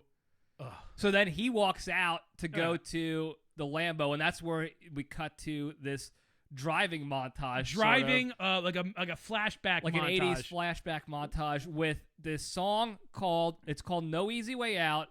Because there wasn't. There wasn't. I believe it was made just for Rocky IV and never played again. Nobody played it in concert. No. It wasn't on any other album but the Rocky soundtrack. It was only for Rocky IV, this very scene. And the beat of the drums is in the same timing as like it's the tires turning. Yeah, it syncs up with when they cut to his Lambo, turning the tires, the headlights popping up, the door closing, him starting everything. the engine, all matches up perfectly. It was like written by Barry Pepper or something like Robert Tepper. Rob Tepper. Barry Pepper, the actor. Pepper, the actor from Saving Private Ryan. The sniper. And what's interesting is he was born in Bayonne, and Rocky's somewhat based loosely on the Bayonne bleeder. That's right. It was probably all connected. Chuck Webner. Chuck Webner. Barry Pepper. Barry Pepper. Saving Private Ryan, great movie. Yeah. Pistol. I've seen it. Yeah. So beautiful montage, and then it goes right from there. That montage, by the way, a couple things about that. One, they show again when Mickey dies. Oh my god, dude! I'm listening again because it always brings it every time. Even I think it's sadder than Apollo dying. I really think it is. It definitely is. Yeah. No doubt about it. Because like we said in the last one, the Mick dying sets up a dramatic character arc, whereas the Apollo dying just sets up the action of later in the movie. Yeah, but for me, that scene, that thing of Mick dying was not just about we lost a great character. But that relationship reminded me of because I watched this as a kid, it reminded me of our relationship with our grandfathers. Grandpa Libretti, JPL2 was an animal. He was always yelling at us or hitting us. Always eating soup. Always eating soup and giving us coffee without a Zet in it. When we were 4 out of a giant travel mug. Yeah, and he was tough loving us like Mickey was. And when he lost that, that's what I felt like I lost. So every time they popped to that scene, I'm thinking about it now, and I'm just like, ugh. But it mirrors your life because he lost Mickey, but then he gained Apollo Creed, where you lost Grandpa, and then you got Brandon. I got Brandon. Brandon Roper, yeah. So, but I'm Paulie. I'm still there with you. still there. Yeah. I'm still there. There's no traveling There's around. sick on the robot. There's sick pistol Pete is sick on the sex robot. You're not sex robot. He's Paulie's sex robot. Nobody else is You're gonna. really not. You're really not. I didn't mean to do. But it's just a funny. Oh shit, we have 'cause you're fun like- here, folks. Because you're like technologically savvy, and I'm fat and smoke cigars. Come on. You're And trying I'm to kind get of your a wires tied all the time. And I'm kind of a scumbag. Come on, it works out. Oh, that's rich. Oh. But that that particular montage, and this is again another one of the 1,000 reasons why Rocky 4 did it for me, was this like I'm dizzy. flashback montage in the song, the 80s song, talking about like no We're easy not way out. indestructible. Which we used to sing. Well, I'll get to talk about that in a sec. That popping the flashbacks of him like fighting and meeting people and his life like evolving and growing. And when we say in his life, we mean only since 1978. Like Yeah, there his was Rocky life- nothing of him like younger or anything. It was from Rocky 1 No, and from on. Rocky original Yeah. on. Yeah, that's all that mattered. Before that, Sly was doing pornos and selling his dog for money and all that. It was tougher life. Yeah. But that whole thing was like, that's helped continue that whole mindset of like, look to the past to reminisce, but then you gotta learn from it to Right. to push on and press forward. But when they flashed Mick, I don't know why they did it. It's like they did it on purpose. The death of Mickey when he finally passes, and then Rocky like can't put words together. He's like, Mickey. No, I can't. Don't do it. Like that was, oh my god! And then it pops to him. I can't. I keep losing it. It pops Then to it has him. that Jewish funeral where it's only Adrian and Rocky show up. Yeah, but it was Mickey's wish. He was a Jewish fella. They But said I don't know Shiva. why they popped to it in that montage there, because it was almost like, this is how we're gonna get Libretti. We're gonna hook him with this. And once that hit, I was like, oh, like you gotta win, Rock. You gotta do it for Mick. And then after I heard, like, you and I, because we shared bunk beds. World War I, Treaty of Versailles bunk beds. Yeah, we memorized that song pretty quickly. Oh yeah, And we would get motivated like after Mom would make us go to bed at 7 p.m. because we didn't do our homework or something. so Dad could watch Cat Yeah, House so he could go watch Bongo Fiesta. and pretend to be asleep. Yeah, watch Oh, Star. whoa, what's going on here? Yeah, Oh, yeah. no, I was watching a I documentary. was watching on a Hitler. John Wayne film, not Star Trek porn. But we would be in bed, and we would not be tired. Tired. It was still Lighthouse. So we would relive that scene, Yeah. and we would sing the whole song, and we would go back and forth on the lyrics. And it was not like we practiced, like, okay, Nick, I'm gonna say this lyric, We just and then knew. you're gonna We bounce knew. in, and it was just like someone would start, "We're not indestructible," yeah, and then someone better would get pop that in. straight. And then at the end, then the hook would be like, we would both come in like, and some things are worth fighting for, Some feelings and then all of a never sudden, die. and then all of a sudden you would hear Crazy Carol, Shut the fuck up! shut up in there, you bunch of assholes, or I'm gonna slap you silly. And then the music would cut in our head, and we had to pretend to be asleep again. And then we would do Ninja Turtles. And then we would do like a Ninja Turtles montage ourselves, but that's a different movie. That's we should do a whole other different episode. episode of Ninja on Turtles. our weird nighttime stories. Yeah, yeah, in bunk beds. Yeah. You know, not like you and Pistol and the sex robot, but Did you say the human sex robot? no, you and the sex Oh, this is the robot. human sex robot. Kind of is. So, He's a human. so Pop after that montage. That's when he it's really quick of him packing the car up and spent then a lot of time on that one car yeah. ride. do the dramatic look to Adrian, who's like unapproving, like in the window of the house, like no, and then walks away. He's like, all right, I gotta get in the car. I gotta go.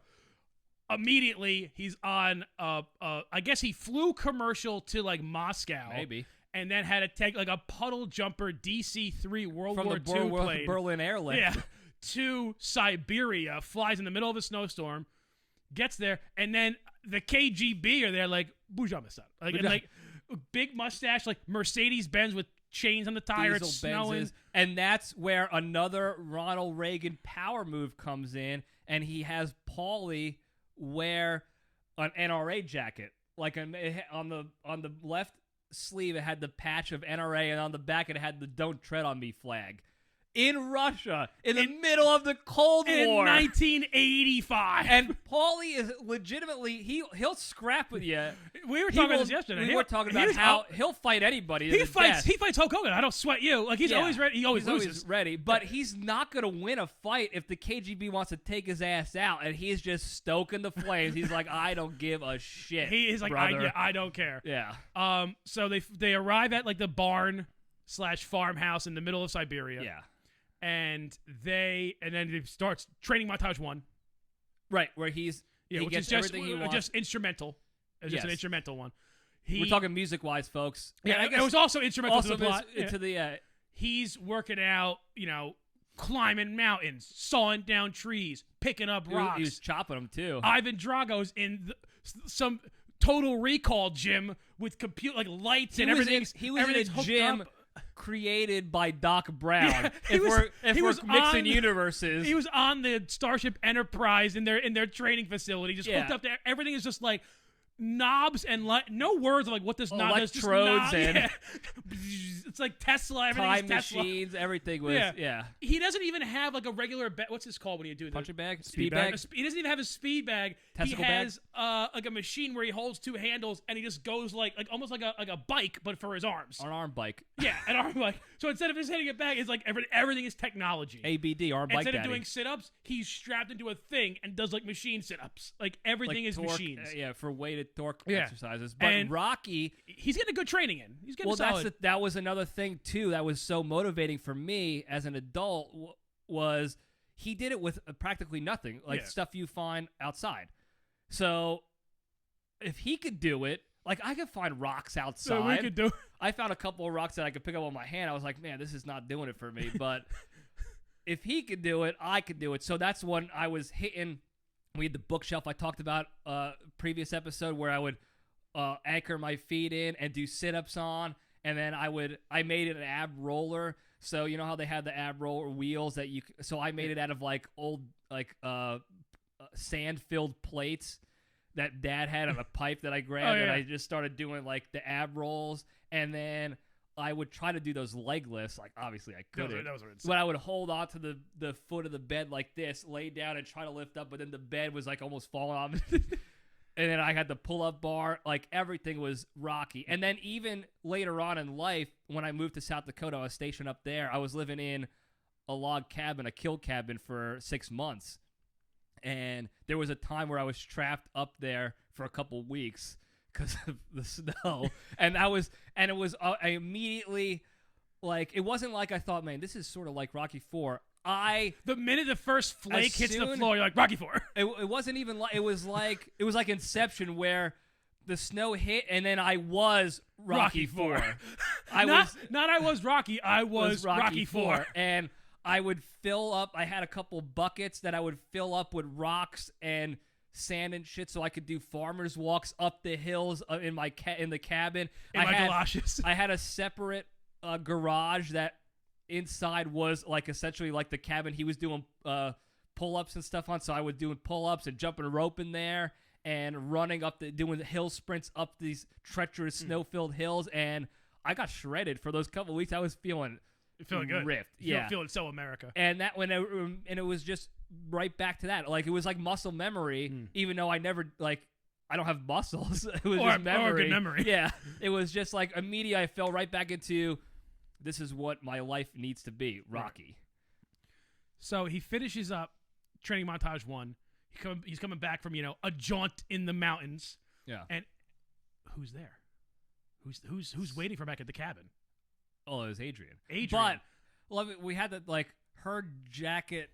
Like you're way too rich and successful to be wearing that bum weirdo jacket. No, it was like a nice on. parka with like a hoodie, like a furry hood. I don't know. Went all the way down. She looked like she just got off shift at the pet store still. And I guess that's humble roots. She always. That's what she was all that's about. What she was. Yeah, but I think we talked about this in the last Rocky episode. Kudos to the Soviet Union. Yeah. This lady. First of all, they were very accommodating to Rocky. Got him everything he needed. Drove him out to the middle of nowhere. Didn't ask whatever for you much, want. though. This lady calls, I guess, the Soviet consulate from her house, which is, super easy to do in 1985, to just call up Russia. And she's like, hey, I want to come support my husband. Can you get me out there? And they're like, yes. And they fly her out, and I guess what has to be a 7-8 hour drive because the guy said it's a very long drive. It's a very long trip. Cool, So it could have been. fly from the Siberian Express airport, fly her out there, and like totally take care of all transportation, and they get her there. She's like, I'm gonna be with you no matter what. And he's like, no matter what. And then cue training montage number 2 with what's the name of the song? Hearts on Fire. Hearts on Fire, yeah. That's a And Survivor now song. That's no, Burning Hearts Survivor song. Hearts on Mix up my Fire. heart songs. Yeah.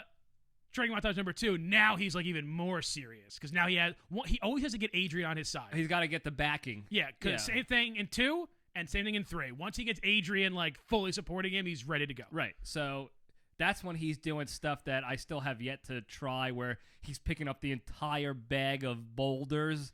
That didn't look like it was like that many boulders though. It was like, wow, what was that? 200. Watch pounds? it.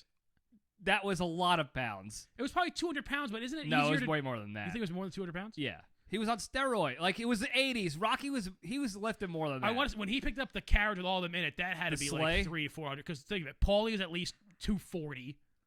Duke was probably 220, and Adrian's what, like $125? Yeah. So he was lifting up 500. They were all in the carriage. He was lifting up like 500 A pounds. lot of poundage. Yeah. And it was probably stacked out with other rocks. That and was stuff. that was Communist when rocks.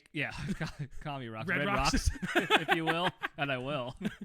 So that's the simultaneous when Drago is like clean and jerk and pressing. I don't know what they call him. I'm not a weightlifter, obviously. Yeah, I think it's like a clean jerk or clean. Yeah, clean but jerk he's press. pressing the 400+ pounds, no problem. Yeah, though. like he he gets it he tried to make it look like a problem, but it wasn't a problem. But it wasn't a problem at all. No, because while they were doing it, he was still able to hold it up there, and then they shot him with steroids while he had the bar in his hand.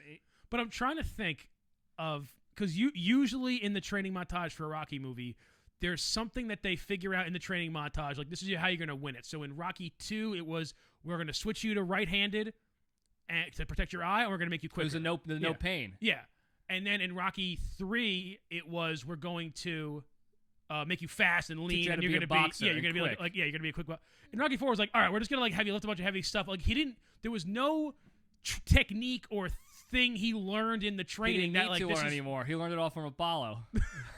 he learned it all from Great. his revenge rage. That's right. So beautiful. Again, another solid montage. And then climbs the mountain at the end, and proclaims to the gods above Of Moscow. Give me Drago. Drago. and He heard him. He heard him. He did hurt definitely him. did. But Does the picture crush? he does a picture before the mountain. Yeah. But the trick was, you just had to show him that you're strong. Like, you're not going down. He can't kill you. He can't do anything. He can kill you, but he can he might think he's hurting you and he might knock you down, but you're just gonna show him you're a man. You're not. We won't you're see not the a real man, you're a effects. machine. We won't see the real effects to the next movie anyway. So like you're fine. He's like, yeah, don't even worry about it because you'll never understand the effects, the brain effects, because you'll be too stupid by that Right. point. So go get him, Tiger. Leather jacket, Tiger. So now We're on to the fight. we're on to the fight. Paulie gives a nice little heartwarming speech where you're all heart rock. Yeah. I want to be you. I'm fat. They walk Sorry, I'm out. fat. They walk out. USA Network is there calling the shots. Yeah, with two no names. Two no names. I don't know why they absolute couldn't jabronis. ship Warner Wolf out there. I told you. I think it's because he probably has because so they film. So either if we're talking movie wise, Moscow is probably had some sort of like anti-communist sentiment that they were a no-go for him. He was blacklisted, red-listed. Or in real life, maybe Warner Wolf in real life I think he had some sort of like incident in Canada because they filmed the fight scene in Vancouver. Yeah. They probably had some sort of incident where like prostitution going on in Canada. That, like he has a record out there. yeah, he has a record, and they're go like, back. no Warner. Anybody but Warner. He is no longer allowed in Canada. Get the guys from the network that will one day make Burn Notice. Burn Notice, yeah. And what was And nothing and else. Psych. Oh, and, Psych and was Monk. on there. Yeah, Monk was good too. Yeah. But they have these two no names coming in, and then we talked about this as well. Drago tries to have his own like James Brown, Apollo Creed-esque America, super extravagant thing. But all they do is pick a picture up of him with some sparklers on it. Yeah, they paint the picture on a flag, and they have like the lights shining around, and that's all they had money for because they spent all the money on his Doc Brown facility and his steroids And nuclear weapons. and all the nukes that they had to go to try to win the Cold War. Which, spoiler alert, you're losing. You're losing in 15 rounds, buddy. And then listen, it's not unprecedented in big sporting events for famous politicians to show up. Like Donald Trump went to a UFC fight not too long ago. Like governors will show up. They show but up this to football wasn't, games. This was the Russian premier. This is like if there was a special section of Madison Square Garden for like a Mayweather fight where it's the president. Excuse me, the president and the like administration. half of Congress.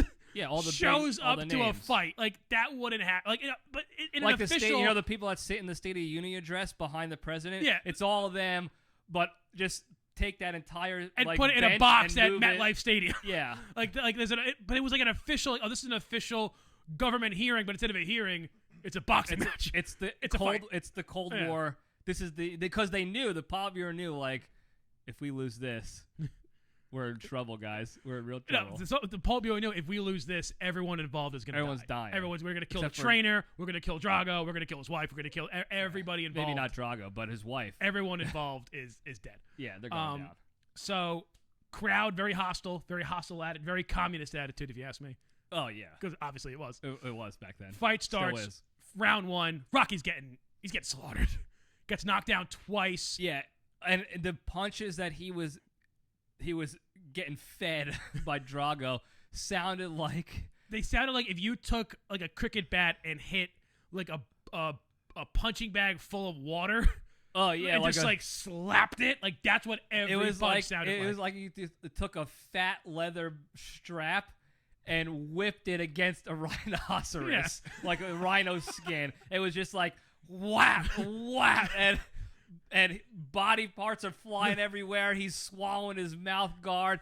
He's going off the ropes, bouncing back into another Punch. devastating blow. Like It was a slaughter. It was a slaughter. he's looking dead on his feet, dead. Goes to a corner after round one, gets some very sage advice. He says, I can't see him. I see three of them out there. To which Paulie responds, hit the one in the middle. And Duke's like, yeah. hit the one in the middle. What he said. So goes out the beginning of round two. Now this is the round where everything changes. This is the The changing momentum round. Again, beginning of round two, he's getting lit up just by. It's by the round of hope. Yeah. And go ahead. I interrupted you. My show though. So getting tossed around, and then he's in the corners getting beat up, and then he just has one hook shot, one left hook right to Drago where he cuts him. The crowd goes silent. USA Network goes in, starts. First of all, these guys start are orgasming. These guys are pretty calm. Even at the end, like this is a really good fight. What do you think? This one part, the guy starts screaming, "He's cut! He's cut!" I can't believe it. He's got can't blood believe it. coming out like a real Yeah, human. and then Rocky just starts going to town and beating the crap out of him for the second part of the round. Yeah. To which, at the bell, Drago picks him up by the neck and punches him in the face, which you obviously can't Like do. it was Hulk Hogan in Yeah. Rocky 3, Yeah. like Thunder Lips. To which Rocky picks up Ivan Drago and just throws him like a UFC takedown. Like a Bill Goldberg spear. He like shoots on him and takes him down. To which the USA Network is now much calmer. Like, oh, it's a gutter war here. No holds bar here in no Moscow. holds. Everything's crazy. Like very chill. But that was the thing. When Duke said it at the first round, in between the rounds, he's like, if you cut him, you'll take his heart. Yeah. And that's exactly what he did. Now, Drago might have almost physically taken Rocky's heart in real life, literally, but he took his emotional and mental heart. Yeah. And that was another thing, like, in my mind, was like, hey, if I just keep at something and I just don't quit, whether it's, like, studying for a test or applying for a job or training for baseball, like trying out for a baseball team that I keep getting cut for. One day I will also have CTE. Well, then one day I will have enough brain damage to think to not care. to not care anymore and open a restaurant. But after my dead wife. yeah, if you just keep at it, like, I'm not dying, I'm not going away. I'm just gonna keep wearing you out until I cut you, and then once I cut you, it's all over. It might take even longer. You might think you still have a chance, but I cut you and I take your fucking heart. And then, sorry, Terrence. Yeah, well, I'm not at this point. We just don't listen to this episode. Yeah, there. sorry. Yeah, Terrence, stop listening. Put your kid to sleep. He shouldn't be listening either. Sorry, family show. So, Ivan Drago now in his corner. He's cut, and the guy's like, "What are you doing? Like, you're not doing the plan." Which I guess the plan was just to punch him a lot, which he was kill him. executing pretty well. It was a good plan. Yeah, and he was doing it. Following instructions. He's still way ahead on the scorecards. Oh yeah. To which Ivan Drago's like, "He's not human. He's like a piece of steel, A little piece of iron." Yeah. And that was the heart gone. It was coming out of his soul into Rock. And what does Duke say? You see, you got him. He's not a machine. He's a man. Cue the now fourth montage of this movie. The fight montage. The fight montage with the song being played is simply named War. And it was entirely like synthesized. It was all synthesized music. It was just an instrumental fight montage. 80s. And it was called War, Cold War. Really, it was like it was said called War, Cold War. but in parentheses before it said Cold War. And they're going back and forth. Still, Devastating Drago's blows. ahead on the scorecards. He's taking Rock, but Rocky's getting some good shots, and he's tiring the Russian out. He's tapping him down. What did we say? We were talking like he was chopping down the midsection of that tree trunk. We talked about it last night. He was just tapping him down. Body shots, rib shots, liver shots. Getting him in the liver. And sneaking in a couple of headshots and then back to the body. Ugh. Sure enough, Crushing blows. 16th round comes, which is bananas. That he's like in real life they're fighting 16 ridiculous. rounds. 16 of those rounds. Like you can see their brains coming out of their ears and noses. That wasn't blood. That was brain. It was juice. brain matter. It was brain juice. So brain barbasol. Going to the last round. Now the trainer who is sitting up with the Politburo is pissed, and he goes down and he's yells. Like the manager at this point. The manager. He yells at Ivan Drago, "What are you doing? You're embarrassing he calls him an me." idiot, and then he hits him. He pushes his face. He like does that, which is more insulting. He like pushes his face. Yeah, it was like. To which Drago picks him up by the throat and throws him into the crowd. He's like, "I fight for myself." Ja jsem já. Yeah. And then he looks at the Russian government. I fight for myself. Oh, you're dead. Like they're gonna shoot you out by the sheds. Oh yeah, like, you're so dead. You're so not getting steroids anymore. By the way, right before this, during the montage, whole country of Soviet Union starts cheering for Rocky because of his determination and guile. And democracy. And democracy. Yeah. They were realizing this guy, if it wasn't for democracy, he wouldn't be as tough and as unrivaled and unwilling to quit. We should probably be cheering for democratized. Yeah. So going to the final round again. Ivan strong in the beginning, but he's tired, and Rocky has to get a knockout to win. Rocky just starts again chopping at him. Then he gets him on the. Then they do like a back and forth. Back like and one forth, one for one. Drago gets bounced off the ropes, and this might have been a previous round, but I remember it distinctly. Rocky punches him into the ropes. He comes back, uses the momentum of the ropes, and bang! Punches Rocky. Right to Rocky's To which Rocky just starts. He puts his arm, like they're tying up, but he puts his arm around it like this, and just starts liver shotting him, like short uppercuts to the liver. Ooh. And then he does like 4 headshots, which, by the way, you never do. So, like, if you're fighting, let's say you're fighting righty, and so, like, you have your right hand, like, cocked back. You jab, jab, jab. He was just swinging like a bunch of hooks in a row. I call it the guy in the come here. Yeah, because he was luring him in. He was punching him like, come on, like this, come on. And Drago's like, because his equilibrium is shot, his brains are literally falling out of his ears, and he's just like, oh, I'm going down, and then Rocky comes in hot with the left and finishes him off, and gets the knockout, wins. Now Drago's devastated. Obviously, who wouldn't be? You just failed your country, and your son is probably going to be shot. And he knows the implications. He lost the Cold War. Yeah. And he knew the writing was on the wall. And then, as if he didn't know then, Rocky had to remind him with Reagan's talking points. So, at the end, the whole crowd is now so American. It's ridiculous. Pro-America. They lift Rocky up. He's got an American flag over his body, which definitely wouldn't be allowed in the nation. No, Paulie snuck it through customs. He stuck it in his asshole. Yeah, he stuck it in his, what do they call it? His not skin wallet, whatever they call the prison wallet. Prison wallet, yeah. He stuck it in. And so Rocky is draped in this shit American flag. This this shit Heine stained, flag. greased up flag.